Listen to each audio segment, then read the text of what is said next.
আলাইকুম।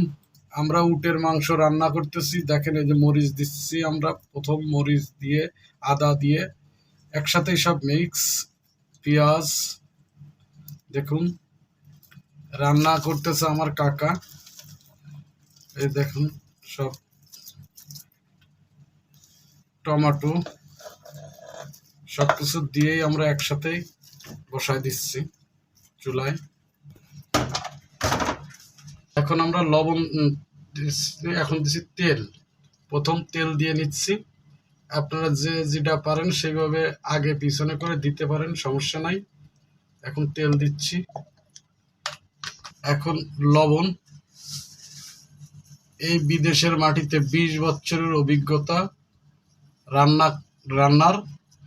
আমার এই কাকা 20 বছর এই ইমারতে আছে, তাই 20 বছর ধরেই রান্না করেই খাচ্ছে। আমরা শুনছি খুব সুন্দর সুন্দর পাক করতে পারে। এই যে মশলা, মিক্স মশলা। আমার কাকার এখনো পিকচার আপনাদের সামনে আনতেছি না, আনলে আপনারা আমার চাচারে খুঁজে নেবেন। এখন হলুদ দেব। যে আমার কাকা হলুদ দিচ্ছে।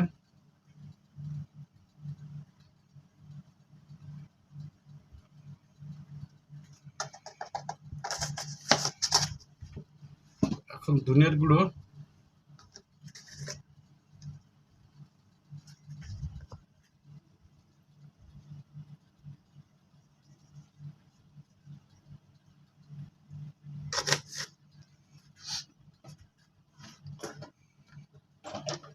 এখন শুকনো মরিচের গুঁড়ো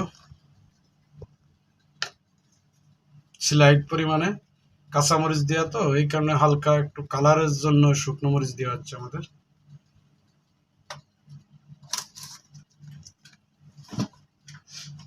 এরপরে তেজপাতা,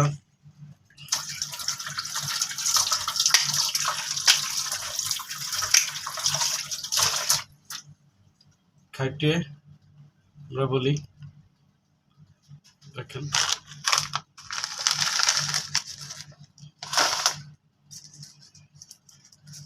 তেজপাতা,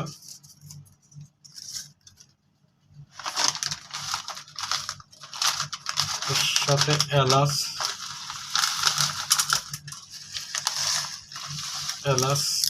কিছু কাঁচা জিরে আছে।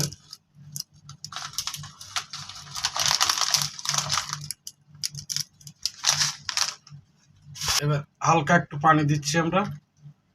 দেখেন হালকা। আচ্ছা, এখন আমরা এই পাতিলটায় যে চুলার উপরে দিলাম এবং এভাবে প্রায় 15 মিনিট এভাবেই রাখা হবে। 15-20 মিনিট এভাবেই রাখলে, ঢাকনা দিয়ে রাখলেই হয়ে যাবে। তারপরে আপনাদেরকে বাকি অংশ দেখাবো আস্তে আস্তে। এই যে এখন ঢাকনা দিলাম।